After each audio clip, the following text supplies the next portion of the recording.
Dr. Ryder, Ben from Maryland, asks, do the Unwelcome Riders ever target the same car twice?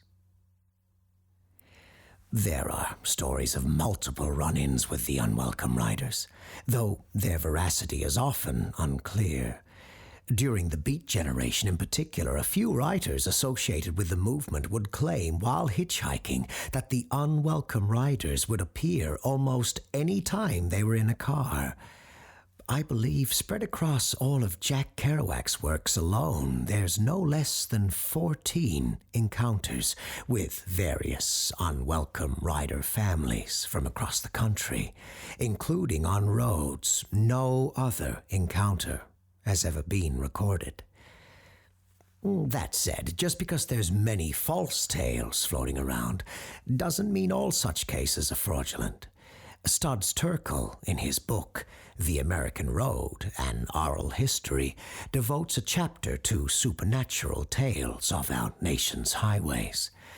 One woman he interviewed by the name of Mary Beth Williams claimed the Enduring Farmlands Byway family of Unwelcome Riders in Georgia materialized in her car on a few occasions.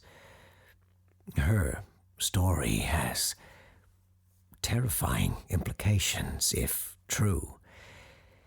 In 1982, Mary Beth, her husband, and 2 children were out for a drive.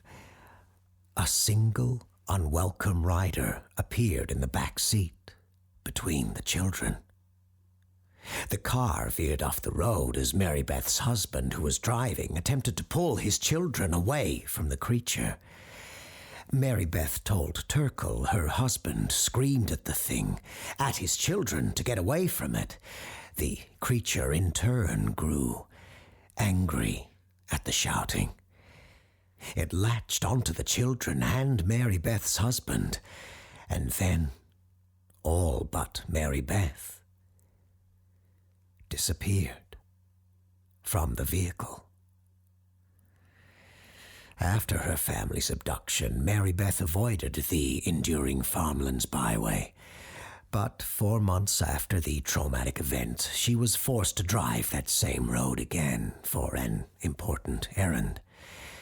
In roughly the same spot her family had disappeared, 3 Unwelcome Riders materialized in her car, 1 next to her and 2 in the back seat.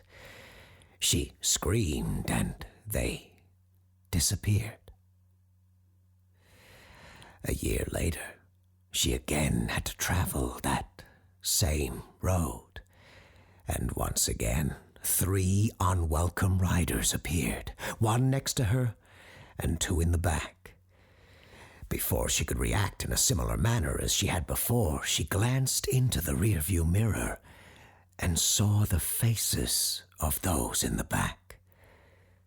They were small, child-sized, their skin gray, wrinkled and riddled with sores, hideous things.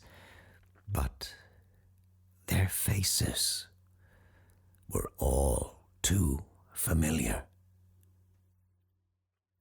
Mary Beth looked at the Unwelcome Rider in the passenger seat next to her. It wore a wedding ring that was immediately recognizable to her. Again she screamed, and the family of Unwelcome Riders disappeared. It was after this that Terkel interviewed her for his book, though before publication there was an update to the story.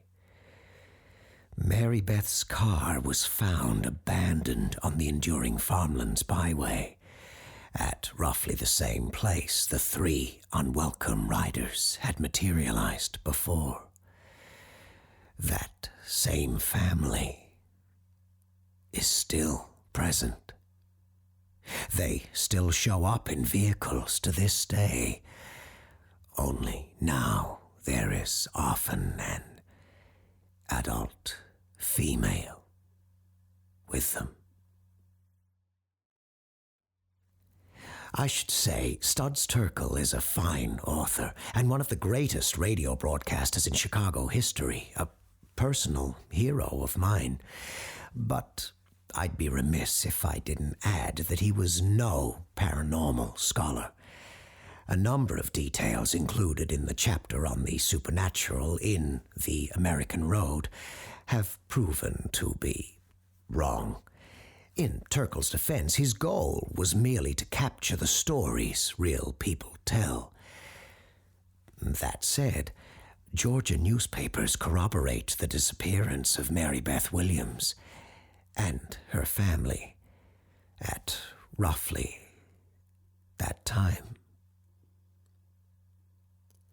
I hope that gives you some more insight, Ben.